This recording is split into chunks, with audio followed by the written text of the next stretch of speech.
Salut à tous, c'est Mister Obi-Wan, comment allez-vous? Eh bien moi ça va très bien. Alors dans cette petite vidéo, je vais pas vous faire un tuto sur Word, mais un tuto sur comment choisir sa télé. Car oui, c'est une question que certaines personnes peuvent se poser, et je pense qu'il y en a beaucoup qui se la posent. C'est comment choisir sa télé, car maintenant les télés c'est un peu comme choisir un téléphone. Donc je vous ai fait ça sous forme de diaporama, et après on ira sur internet pour que je vous montre un peu les caractéristiques utiles et moins utiles, et ce qu'il faut regarder. Donc c'est parti. Donc en première partie, nous allons voir les différentes technologies, après les résolutions, après les TV connectées. Donc je ne vais pas m'attarder sur les caractéristiques techniques pendant de la fabrication ou autre, car c'est pas le plus important. Je fais ce tutoriel pour choisir sa télé et non pas pour en fabriquer une. Après c'est comme vous voulez, après vous pouvez rechercher sur internet pour en fabriquer une. Alors les écrans CRT, c'est ce qu'on appelait écran cathodique. Donc il en existe à fréquence fixe ou analogique. Donc ce qu'il faut savoir, c'est que nous on a principalement connu les analogiques. Et donc, le schéma, ça explique un peu le fonctionnement. Il y aura ça pour chaque type de télé. Donc, à droite, vous avez la cathode et l'anode qui créent un rayon d'électrons, et les bobines à gauche qui orientent le rayon du haut vers le bas à une vitesse extrême pour créer une image. Donc, si vous voulez, c'est un balayage. Et techniquement, le Full HD, ça existait à l'époque des écrans analogiques. C'est quand la fréquence de balayage était très très très élevée. Bon, ça devait faire un bruit monstre, mais l'HD était techniquement possible. Les écrans LCD, entre autres Liquid Crystal Display. Donc les écrans LCD, on ne parle plus de rayons d'électrons, mais d'électrodes. Les électrodes vont créer de la lumière et de la tension. La lumière va créer la couleur et la tension va créer le pixel.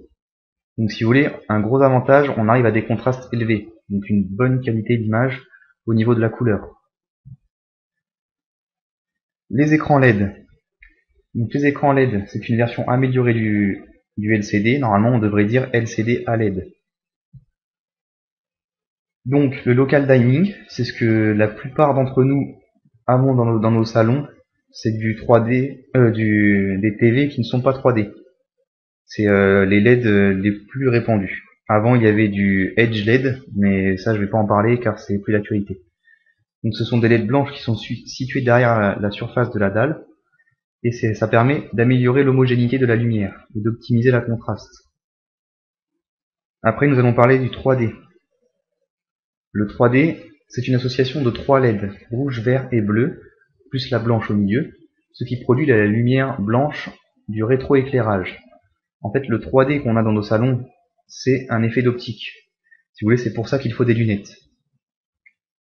Donc je vais vous parler du 3D actif et passif. Donc l'actif, c'est celle où on met une pile dans les lunettes. La paire coûte à peu près 50 €. Il y a Samsung entre autres qui le fait. Et vous avez du passif. Le passif, c'est ce qu'on retrouve au cinéma. Donc ce sont des lunettes en plastique avec un film devant et coûte 2 €. Après, ce qu'il faut savoir, c'est qu'il y a une très grosse différence de prix parce que la technologie n'est pas la même. L'actif, vous avez du Full HD et le passif, vous avez du HD en 720 pixels par centimètre. Si vous comprenez pas tout ce que je dis, ne vous inquiétez pas, on va le voir à la fin de ce diapo. Et si vous voulez, le passif, il y a LG notamment qui fait du passif en 3D. Les OLED. Alors les OLED, c'est ce qui arrive depuis un an qu'on voit à la télé, comme pour les écrans incurvés ou entre autres le 4K. Donc le OLED, c'est le même principe que le LED. Bon, pour les curieux, j'ai mis un schéma, n'hésitez pas à mettre sur pause, si vous n'arrivez pas à lire, vous cliquez sur le petit bouton en bas de la vidéo pour choisir votre résolution d'écran. Donc, on fait les écrans incurvés avec le OLED, comme je vous ai précédemment dit. La durée de vie est limitée à cause de la condensation, entre autres, parce que si vous voulez, c'est organique, c'est une matière organique avant tout, et donc ça attire l'humidité, entre guillemets. C'est pareil, les puristes me diront c'est peut-être faux ce que je dis. Ce n'est pas faux, c'est juste que je ne m'attarde pas et je ne détaille pas. Alors la résolution. La résolution, on arrive un peu dans le vif du sujet. La résolution d'écran correspond au nombre de pixels affichés horizontalement et verticalement sur l'écran. Donc c'est ce que vous entendez, 1080p, 720p, le HDTV, le Full HD, etc. Tout ça, ça concerne la résolution. Les pixels, c'est La résolution d'une image composée de points est définie par la densité de points par unité de surface. Donc c'est-à-dire on parle de pixels par centimètre. Ça veut dire qu'en 1 cm, par exemple quand on parle de 1080p, ça veut dire qu'il y a 1080 pixels par centimètre. Et quand on parle de Full HD, c'est de 1920 par 1080. Ça veut dire que vous avez 1920 pixels par 1080 pixels par centimètre. Et la résolution se mesure par pixel par pouce. Donc là, je vous ai mis un petit tableau qui concerne les connectiques qui vont de la Péritel à l'HDMI 1.4. Donc si vous voulez, vous avez le 1.4 qui fait du 1920 par 1200. Et là, certains se poseront la question, le 1.4 ne fait pas le 4K. Si vous voulez, actuellement, le 1.4 ne fait pas le 4K. Ce qui s'en rapproche le plus, c'est le DVI. Mais attention, il ne fait pas le 4K en termes de pixels par centimètre, pas en termes de fréquence. Alors le 4K, voilà, c'est une résolution d'image, c'est 4096 par 2160 pixels par centimètre. Donc je l'ai mis dans les résolutions parce que si dans les magasins à la télé, vous le voyez comme un type de télé, mais ce n'est pas un type de téléviseur, c'est du LED qui fournit du 4K. C'est ça qu'il faut savoir. Ensuite, les Smart TV. Les Smart TV, voilà, ça fait depuis les LED à peu près, nous avons des Smart TV. Les Smart TV, on appelle ça les TV connectées, TV intelligentes. Donc si vous voulez, il y a un petit système dedans qui nous permet de naviguer sur Internet, d'aller sur YouTube, de regarder le programme télé, de jouer à des mini-jeux, etc. Et bien, si vous voulez, pour certains, ça peut être très utile, pour d'autres, non.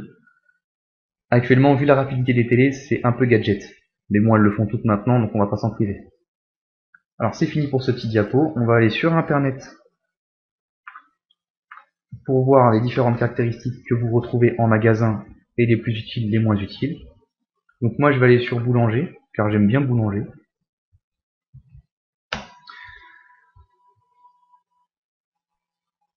Donc voilà, sur le site de Boulanger, donc on va dans TV Home Cinéma, TV écran plat, peu importe,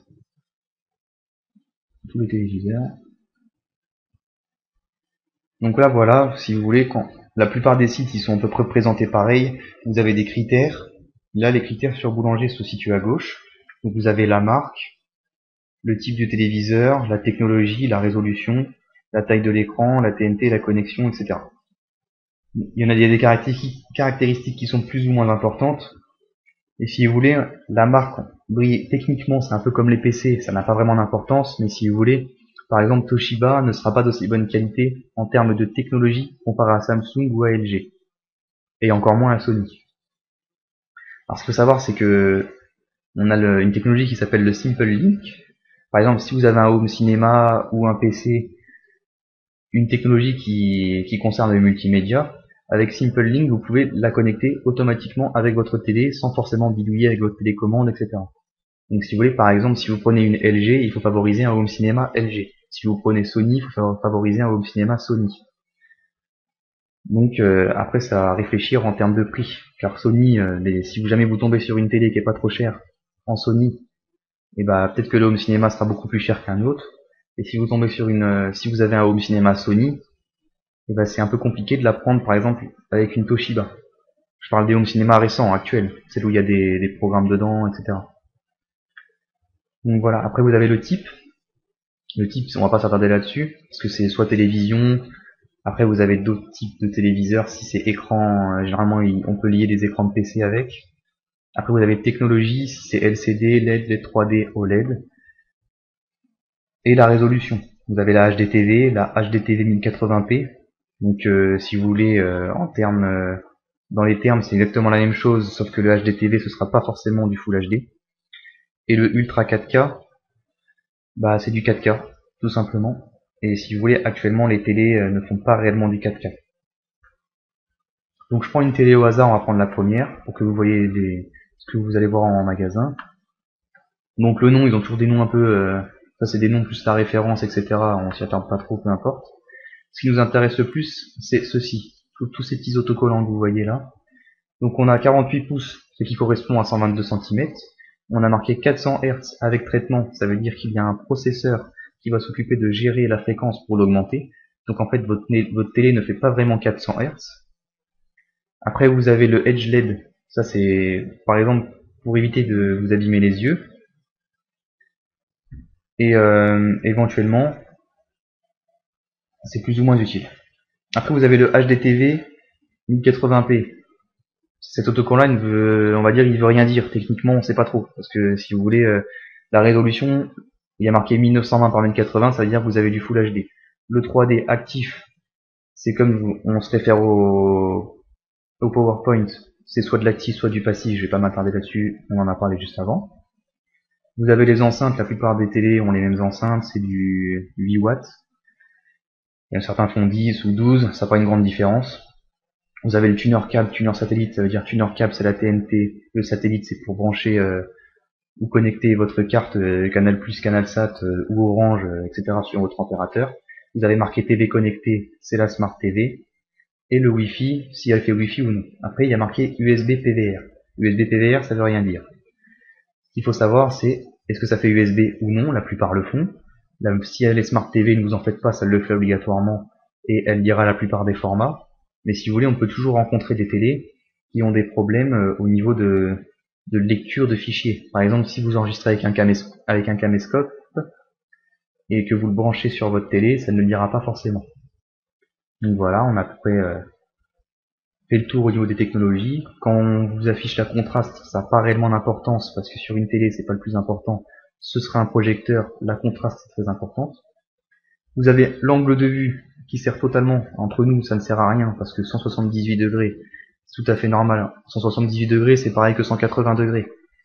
Donc ça veut dire que faut que vous soyez devant votre télé pour regarder l'image, ce qui est tout à fait logique parce qu'on va pas se mettre derrière la télé pour regarder un film.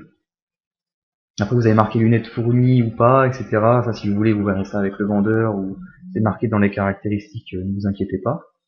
Après vous avez la consommation en watts et le poids. Ça peut éventuellement servir, mais c'est pas le plus important non plus. Après c'est suivant vous par rapport à votre facture d'électricité et le poids c'est où vous voulez la mettre. Si vous voulez l'accrocher sur un mur, quel type d'accroche il faut prendre, etc.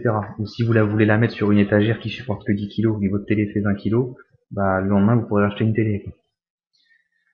Et bien voilà, j'espère que cette vidéo vous a plu et que je sais que je parle vite, mais si vous voulez je suis un peu pressé par le temps, j'ai des rendez-vous après. Donc je vous remercie beaucoup de m'avoir écouté et puis écoutez si ça vous a plu, je referai une vidéo ou un tuto pour d'autres choses éventuelles. À bientôt.